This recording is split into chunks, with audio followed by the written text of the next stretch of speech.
We are in for a very interesting session about the Log4j vulnerability. You hear me? Yes? Yes.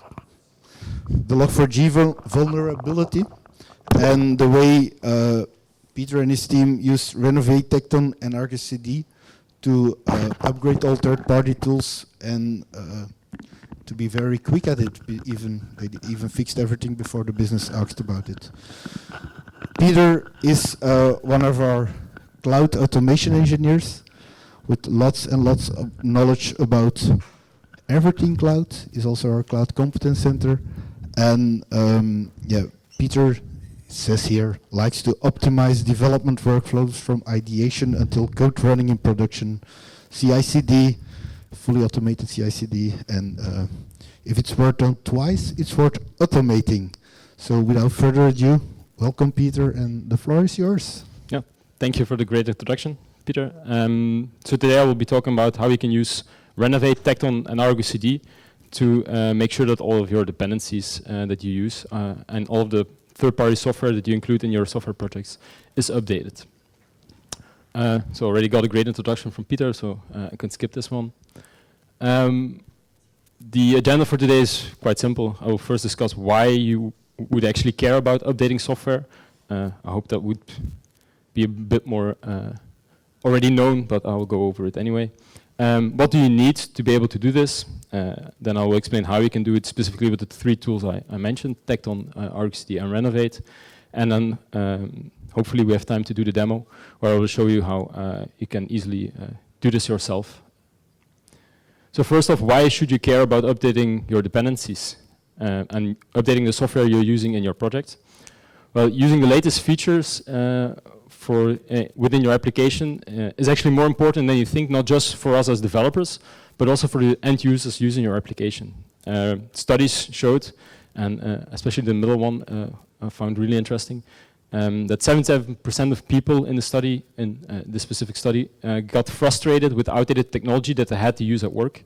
So that's almost 80% of people that get frustrated by using outdated technology. And the one that really surprised me was actually the bottom one.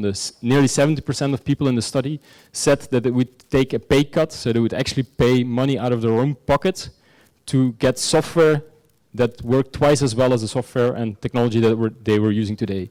So imagine that you're a normal employee working in a company, and the study found that 70% of people would actually put their own money on the table to get better software and better technology to do their job, so that they're that frustrated with the slow and broken technology that they need to use today. So it's really important to build correct technology, but also make sure that you have the latest versions of the technology available. Another one, because numbers always tell a bigger story. If you look at these two, this was a study in the UK where they also questioned, I think, 1,000 people. And the study found that nearly 20 days a year are wasted on either booting up your laptop or opening the software to start doing your job. 20 days a year, that's like we work 220 days a year. That's almost 10% of your work time wasted on just waiting for your tools to be able to be used.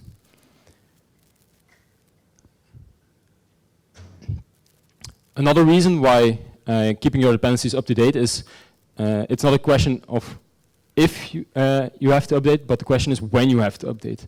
And when you have to update, either for a security vulnerability or for having a feature that you want to use, or because the software version you're using currently is out of support and you need to upgrade to a supported version again.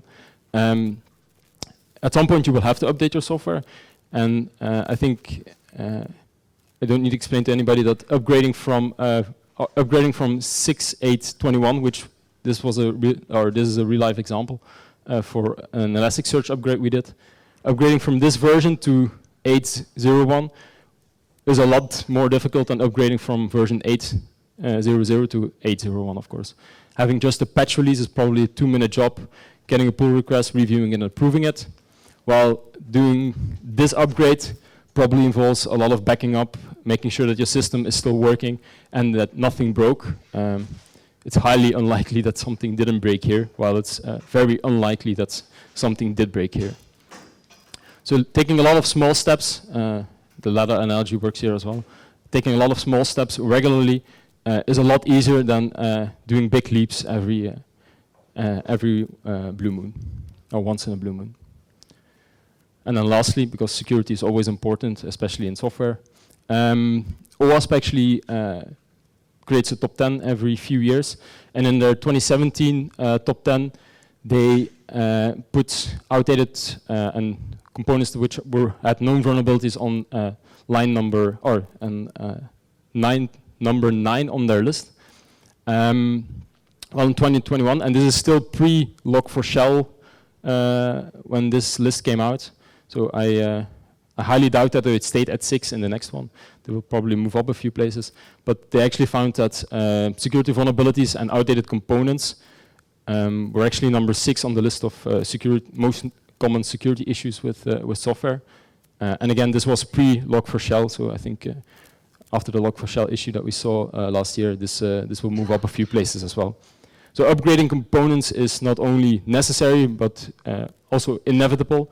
At some point you will have to update your components, and then it's easier to make that it's automated and that you're close to the latest version, instead of having to make big leap upgrades where you're almost certain that half of your landscape will fall over. So I hope I convince you now that updating your software at a regular interval is important, and you should do that. And as Pieter mentioned, I'm a big believer in everything worth doing twice is worth automating. So if you regularly update, that means that you hopefully do it more than once, and probably more than twice as well. So it's worth automating, and there's actually a lot of tooling in the industry that you can use for that. I use these 3 examples because that's the tooling we use ourselves at my current project. And the problem exists in 3 parts. You need to know that there is an upgrade to start with, so knowing that that the dependency that you're using has a new version, knowing that how you need to upgrade it and what you need to update is important. Next, you need to validate that that upgrade is actually working for you. Could be that there is some breaking changes in the library, or there's some breaking changes in the component you're using, so you need to make sure through your normal CI process, so using testing, validate that upgrade works for you. And the last one, and this is something that's not in all companies or in all projects as simple as you might imagine.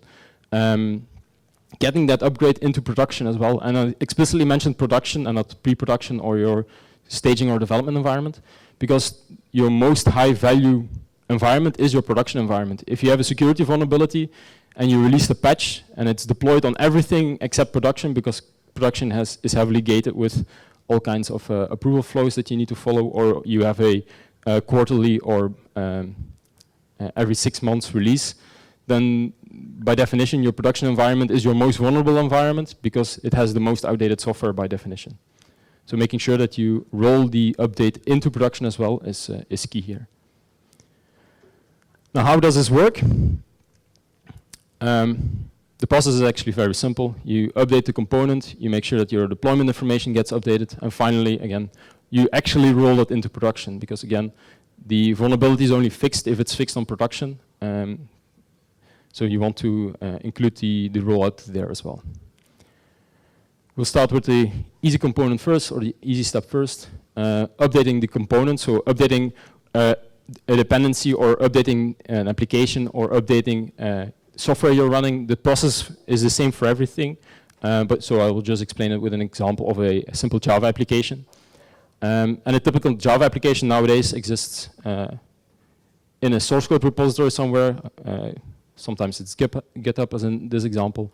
And our application has a Docker file and a pom.xml where we have all of our dependencies listed. And what Renovate does on a regular interval or based on a webhook from your repository when you have changes to a certain branch, it will scan your repository and it will detect which dependencies are available in your repository. So in this example, it discovered that there is a Docker file and a pom.xml that contain dependencies. It looked in the Docker file to all the froms that you're using, so all the base images that you're including from Docker Hub or whichever internal source you're using for that. So in this example, it's using Amazon Correcto as a base image. So it detected that, and then it will detect in the POM file what dependencies are available which dependencies you're using in your application. And it detected here that this is the, by the way, the vulnerable version of the Log4j core library that needed to be updated last year. So the 2.12.2 version was detected that's being used, and then the 18.0.0 version of the Docker file. So now Renovate knows that your application is dependent on these two dependencies and that's being used in your project. Next, it will use known sources to detect whether there's new versions. So in this case, for the Amazon Correcto image, it will look in Docker Hub. If you have an internal registry, for instance, you're using Nexus or Artifactory, or you're using some cloud-provided container registry, you can configure it to first look in there or to only look in that registry. So you can configure that. And the same goes for the Maven dependency. By default, it will just go out to public internet and look in Maven Central or in the Apache Maven repository for new versions. But if you have an internal one, you can set it to Nexus or to Artifactory to only check those. In this case, the Renovate detected 2 version updates, one for the Amazon Correcto image. There's a new tag with a patch version increase. And luckily for Log4j, we also have a new version available, which doesn't have the CVE of last year, which is the 2.18 version. So now Renovate knows what your dependencies are. It knows that there's new versions, and it knows which versions are the latest. So what it does next, and this is a bit where the magic happens, it creates simple, or it follows a simple pull request mechanism that you use for any changes in your code base. So it creates 2 new branches off of main and creates 2 pull requests with exactly the changes for those dependencies. So it doesn't pull them all together into one pull request or into one branch. It will actually create a branch for every single dependency that needs to be updated. From there, it follows your normal CI/CD process. So in this case, a new branch triggers a build in Tekton, and that build passes or fails. And based on the pass or fail, it will report back in your source and in GitHub in this example. And then you can decide to merge the PR, at least for the ones that are green. So in this case, you would merge the pull request for the Log4j change because the Amazon Correcto one actually failed. You can also choose to automate this, so allow Renovate to automatically merge the pull requests once the builds are green. That's a decision that you will have to make in your organization if you enable this. We haven't done this for most external dependencies, but there are also internal dependencies. For instance, if you use a logging library that's provided by a central team where you have high confidence that that logging library is safe to be updated in your application, and when your automated testing can guarantee that your application didn't break, then actually enabling auto merge can make a lot of sense. So in our case, we actually have that for all of our build pipelines. So all of our build pipelines are also listed as dependencies in our application. And we allow Renovate to automatically merge any pipeline changes which have green builds. Because by definition, if the pipeline still works, we assume that the change in the pipeline code is actually fine to be used on the repository. And that makes sure that we don't have to maintain 50 different versions of our pipeline, but that we can focus on the latest version of the pipeline. So we merged the dependency upgrade, and we're done, right? You can grab a coffee and scroll through Reddit on the post on how automation can make your life easy, and you're done for the day. Well, not quite, right? We did the first step of the process, and we just updated the component. And as mentioned, production is still not updated, and not even our deployment configuration is updated. So we now have a new image in whatever registry we're using, or a new library that's available in whatever repository system that you're using. But it's not deployed yet, it's not used anywhere yet. So the next step is to actually update your deployment configuration, whether that's including a dependency or updating Kubernetes manifest, what we will see in the example here. And actually Renovate can help here again. So Renovate can not only scan your dependencies for Docker or for Java or for NuGet or for whatever dependency management system you use. It actually also understands any Kubernetes manifest, Helm definitions, Ansible, Docker Compose. I think it's close to 40 different dependency managers that it understands and it can integrate with. So in our case, for the Kubernetes manifest, it can also easily detect that we're using a Docker image in our deployment YAML. So here it detects that my awesome service has version 0.0.0 in the deployment YAML. And in the Kubernetes manifest, it can even detect that this is a GitHub reference and that it's using a fixed version tag in the GitHub reference and actually update that GitHub reference as well. So it detected that there's two dependencies again, just like the previous example where we had the Java application. It detects the two dependencies. It sees, and now it will check that what the latest version for that dependency is. So again, for the Docker image, it's quite easy. It looks in Docker Hub or whatever registry you have. For customize, since it's a GitHub reference, it will actually check in GitHub if there's a new tag available for that specific dependency. And again, in this example, for both we found updates. Again, it follows the same process. It creates two branches off of main. It creates two branches off of main, and the next step would be to merge those pull requests into your deployment repository. And now we're really done, right? You can really finally grab coffee. And here it depends, and this is what I mentioned earlier. Since you still want to roll this out into your productive environment, you should not stop here, but in a lot of cases, this will be as far as you get and where you have to hand over to your operations team to deploy this into production at some point. But if you want to do it properly, and preferably you do it this way, this is not the end. This is the step where you now have the configuration in your repository to deploy the new version to your environment or even to your production environment. So that should be the next step, actually rolling it out to the production environment. And this is probably the simplest step. Your deployment repository now looks like this, has these versions inside it. Since there was a change on the repository, there's an automatic webhook towards ArgoCD. Since ArgoCD receives the webhook, it knows that it needs to rebuild the customization or the Helm or the Ansible configuration or whatever deployment mechanism you use. It knows that it needs to roll it out again and render that. Next, it will use those rendered files and just apply those to the Kubernetes API for the changes that need to happen, and monitor whether or not your environment becomes green. Hopefully, and normally it should. So now we did all three steps, and our update actually went from being just a pull request on our component, so on our workload, to actually being deployed in production. And the only thing we had to do was merge two pull requests. We had to merge the pull request where it said what dependency we had to update, and the second pull request we had to approve was actually the updated component being updated in the deployment configuration. So everything else was automated. And because it's automated and because it's that easy to use, you can easily do this regularly. So for instance, at Alphabet, things we do in the morning before we have stand-up and when we have 15 minutes of time, we go through the pull requests that Renovate created, look for the ones that are green and that we think can be merged. We merge them one by one, and then we have the updated versions of those components automatically deployed without having to manually update 50 different repositories or having the chance of breaking stuff.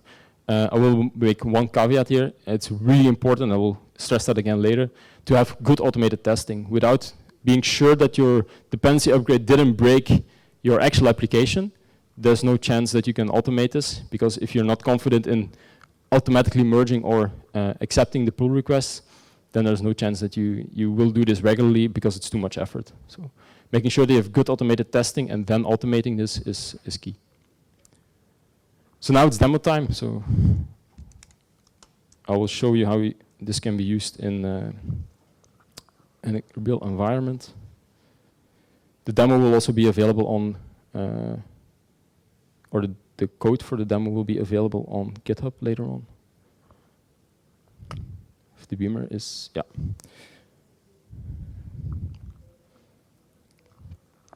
All right.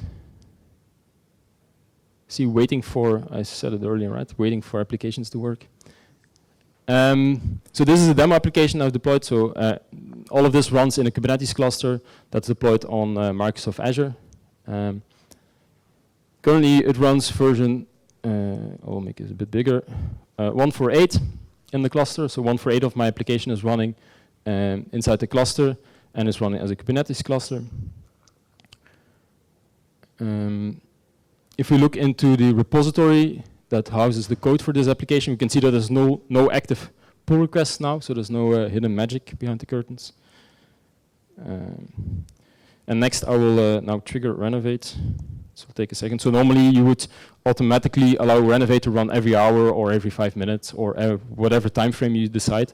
Or you can choose to allow Renovate to run on every push to a specific branch on your repository, so that it automatically updates any dependencies every time something changes. That's something you can decide yourself. In our case, we run it, I think, every hour now. We start a build, and then it runs through all of our repositories, checks which dependencies it can update, and actually create pull requests for those. So since this will take a minute to run, we can check the code base for the application. So we have, just as in the example, we have 2 files that Renovate will consider. It will consider the pom.xml for the Maven dependencies, where this is just a simple Spring Boot application, and the dependencies that it will detect to be upgraded are these 3, hopefully, if nothing changes since yesterday. And should upgrade those to 264 instead of the current 260 version of those dependencies. It will do the same for the Docker file, so we'll look at the Docker file here. And it will actually detect that this is an OpenJDK dependency, and it will actually detect both the from in the build phase of the Docker file and the from in the actual runtime phase of the Docker file. So it will detect both. In this case, it won't generate pull requests because these are not Docker tags which are tied to specific versions, but these are actually floating tags, so it won't generate pull requests for those. Now I hope I talked long enough that it finished. Didn't yet. Yeah. So then I'll show this for a second. So here you can see that it actually tries to detect everything known to mankind for dependency management systems. So it tries to match all of those files, see if there's dependencies in there, and then for every file it finds or it matches, it will check which dependencies there are. Okay. Now it continued. So pull request should be created in a second, and here we can actually see that it found both the Docker file and the Maven file. It detected that there is 2 dependencies in the Docker file, 7 dependencies in the Maven file that it can update, and then it will automatically reach out to, in this case, the Apache Maven repository to check if there's newer versions available for all of those dependencies. So if I go back to GitHub to the pull request, there should be 2. Yeah, so now there's 2 pull requests created. The reason there's only 2 is because I limited it to 2, and I also highly recommend, if you're using Renovate in your own setup, when you start out, limit it to 2 or to a handful of pull requests at a time, because otherwise, especially if you don't regularly do maintenance on your applications, you might get 50 to 100 pull requests for outdated dependencies, and that's no fun to start on. So just limit it to a few, so that you know that bit by bit you can upgrade your application. So now if we look at the pull request, we can see which files changed, so it's as easy as a normal pull request. One thing I want to highlight is that Renovate also pulls in all of the change logs for the projects if they are available. So for some dependencies they will be available, for some they won't, depending on the project setup. If they have a change log definition or a release definition, they will be added. And this is actually really helpful to know what changed in your application, or what changed in your dependency, and whether or not you have to do changes to your application to actually use the new dependency upgrade. So it's a nice added feature that Renovate allows you. If we now merge the pull request, in the background it will automatically trigger a Tekton build, and it will make sure that that new version is released. And afterwards we can actually run Renovate again to update the second step, so to make sure that our deployment repository is actually updated. Go to my cheat sheet that I showed. So now in the background there will be a Tekton build. I will open a previous one just as an example. It's a really simple Tekton build, so normally it would be a bit more advanced, where you have some automated testing and you do some validation of the actual code in the because of limited time, I just did the cloning of the repository, checked or calculated the new semantic version, and then actually built and pushed the image to to the registry. So now it's running, and in a few seconds it should complete the these build steps. So this, for those who haven't seen that yet, this is Tekton, so it's a build system that's being used, for instance, in OpenShift pipelines as well. You can use it as a standalone application, and in our case, we actually use it together with Techline, which is a custom implementation of the pipeline as code version or pipeline as code capability that you can use together with Tekton. Again, all of this code will be available in GitHub after the talk. In the meantime, we can look at the deployment repository again to show you that there is no hidden magic. There's no pull requests for now on the deployment repository. And as always, it's waiting on the build before we can continue. One thing I want to highlight in the build phase is something that really helps with Renovate if you have good automatic versioning. So using semantic versioning or a good versioning strategy really helps in allowing Renovate to detect that there are updates. If you use a non-standard way of versioning your components, you can get Renovate to understand that, but it's harder to do that. And you need to have a clear way to define whether or not something is a newer version. If you, for instance, used date-based tags on your components, it's possible, but then you will have to add additional configuration to Renovate to understand that. If you use semantic versioning, and especially with conventional commits, then Renovate just works out of the box. The current configuration I use is maybe 5 or 6 lines of code to get it to work. Now I hope I talked long enough that it's finally pushing the image.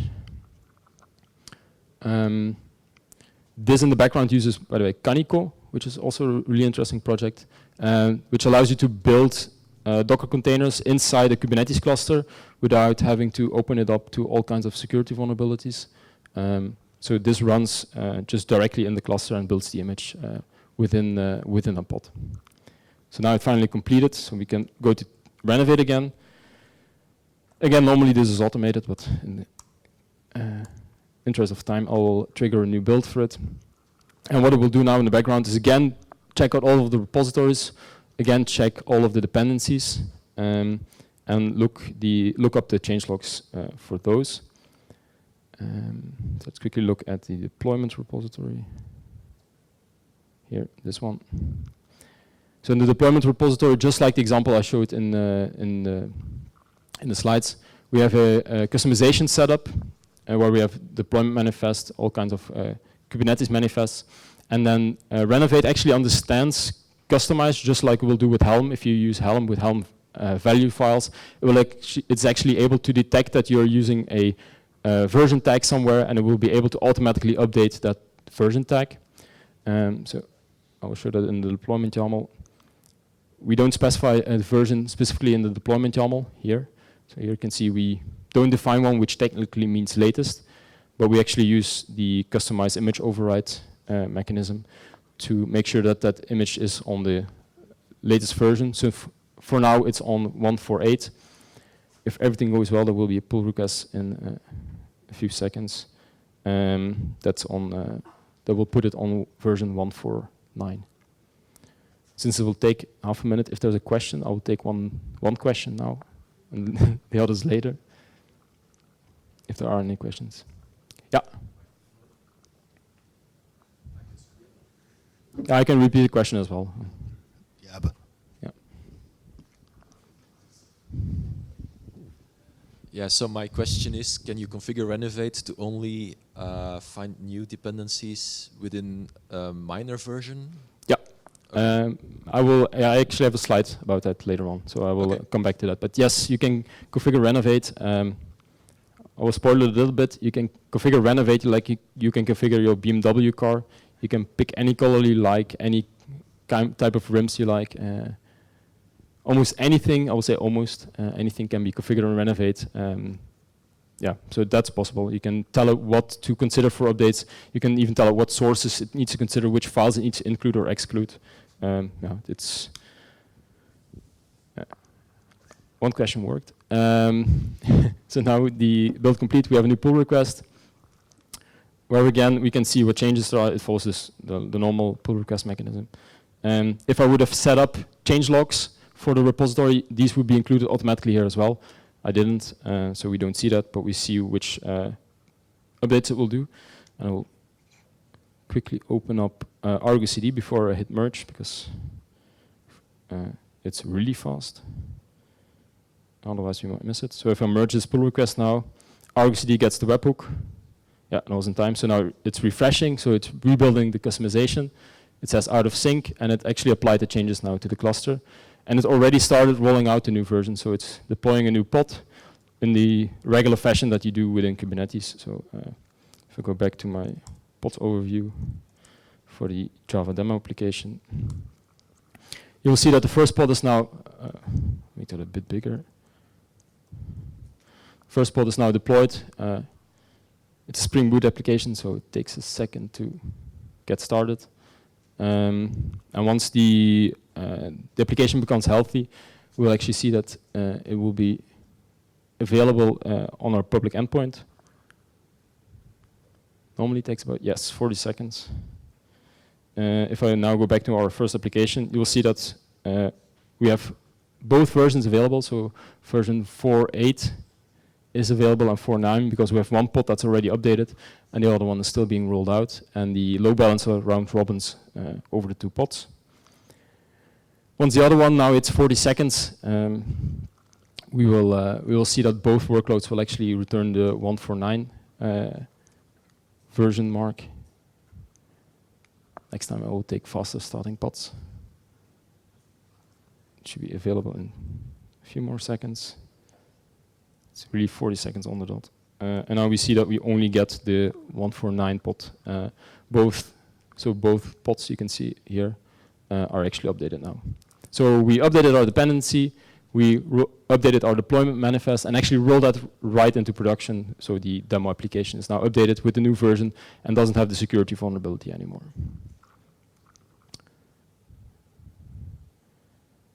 So if I now convinced you to use Renovate in your project, I have some tips to convince the rest of your team when you go back to your project to actually use it as well.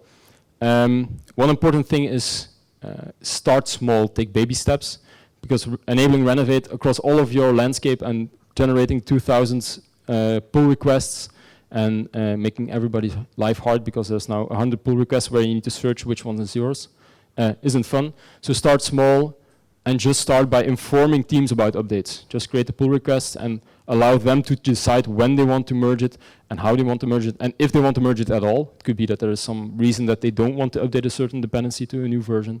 But just enable it on a handful of repositories so that everybody gets used to using that and gets confident in automatically merging, not auto-merging by Renovate, but regularly merging, like in the morning, do a few pull requests, review them and merge them so that they can get confident in using the tool and that they build confidence in regularly updating their dependencies.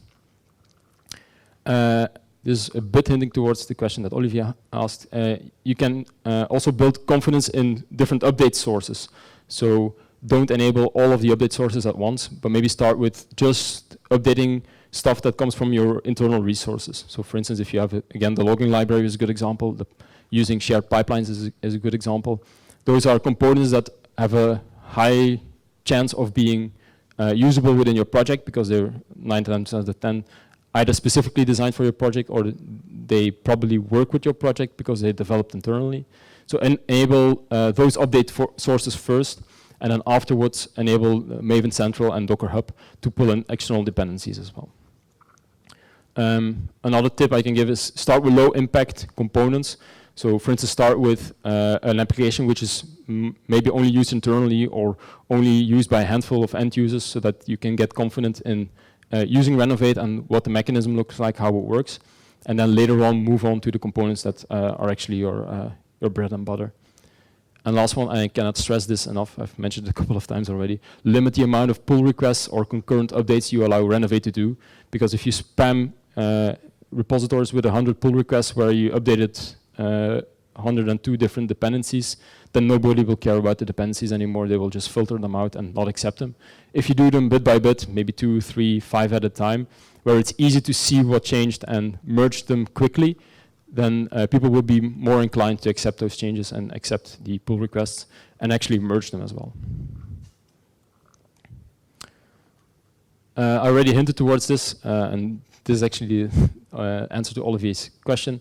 Renovate is as customizable as your BMW, so you can choose which version types you want it to consider, so you can limit it to, for instance, only patch versions. So patch versions can be automatically merged, for instance, and you want to have pull requests for minor versions of your dependencies, and you don't care about major upgrades because you know that there is a lot of work involved. You can also include or exclude specific dependencies to be considered. For instance, if you have a dependency, a transient dependency that you know that you cannot update because you have some other library that depends on that specific version, then you can tell Renovate, okay, I know that there's new versions for that specific component, but don't consider that. You can also enable auto-merging, like I mentioned, where Renovate will automatically merge only if your build is green, the dependency upgrades. And lastly, and this is something we use for, especially when we use external tooling, like if for our Prometheus, for instance, we use this.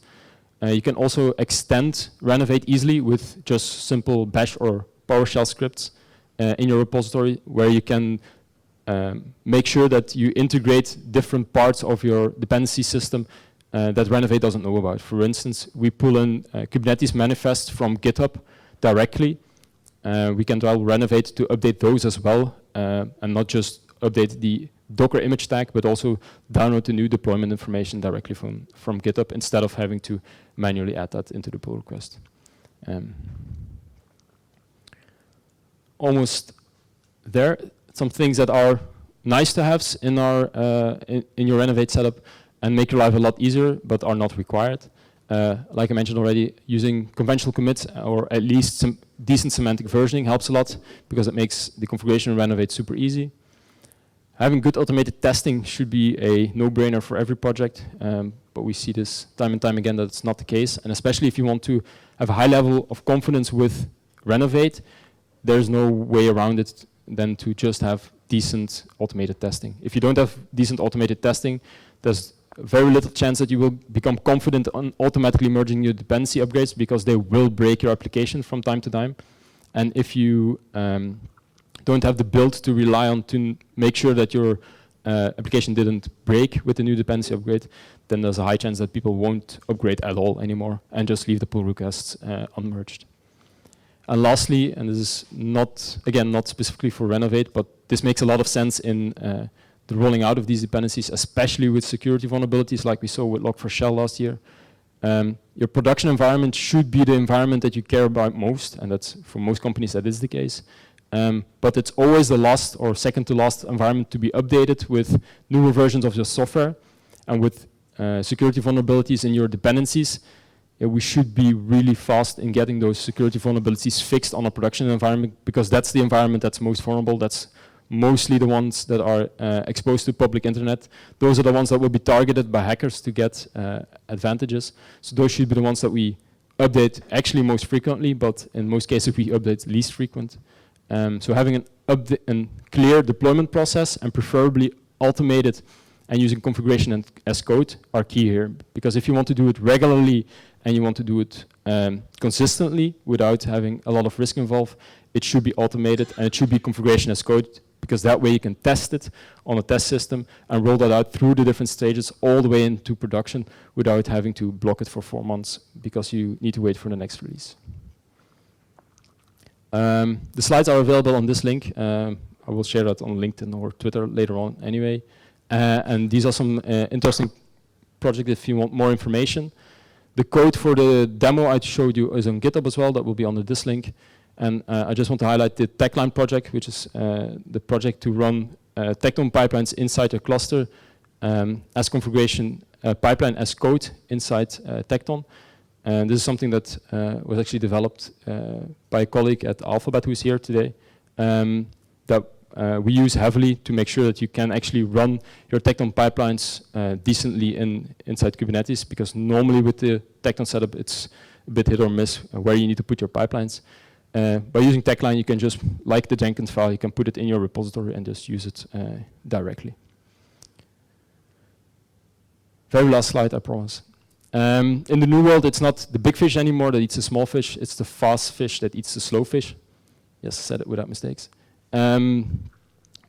moving fast today is the only way to move in the right direction and to move to have an advantage in the world. 30 years ago, you could be the big corporation that just bought out or killed the smaller corporations. Today, that's not true anymore. If you look at the Zalandos, the Ubers, the Teslas of the world, taking a lot of small steps in the right direction is always a better strategy than taking giant leaps every 6 months and hoping that you jumped in the right direction. And after 6 months, you've likely figured out that you jumped in the wrong direction and you need to go the opposite way. If you take small steps, then you're a lot faster to walk in the right direction. So this is also true for all of the dependency management. Do it often, do it with small increments. Don't update all of your dependencies in one pull request and pray that nothing broke, because something will have broken. But do it often in small changes and test them every time individually. Thank you.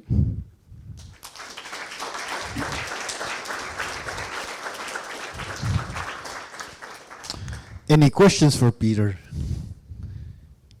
He took one before, but... I will take another one now if somebody has one.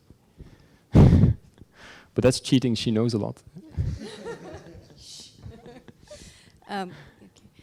Sometimes you put a version of your dependency in a property, in a POM. If you have a lot of dependencies that belong together, does Renovate also detect that? And if so, does it update that property in a pull request, or does it update the dependency? I don't know that by heart, but there's two options. Either it does, which it will likely do, but if it doesn't, you can actually use the custom script mechanism that I mentioned to actually detect that. So you can allow Renovate to use custom scripts to detect dependencies which are not known to the dependency manager. That's something you could use as a fallback, but I think it does. I think we use it at Alphabet as well somewhere, where we detect that there's dependencies in the property files. Yes. Any other questions? Who would start using Renovate? I will ask a question then. Who will start using Renovate at that project? Who would like to start using Renovate at that project? Let's phrase it that way. That's good. Yeah, if you have questions about how to use it or how to convince your project lead or whoever you need to convince at your project, feel free to reach out. We can also always have a discussion on how to do that.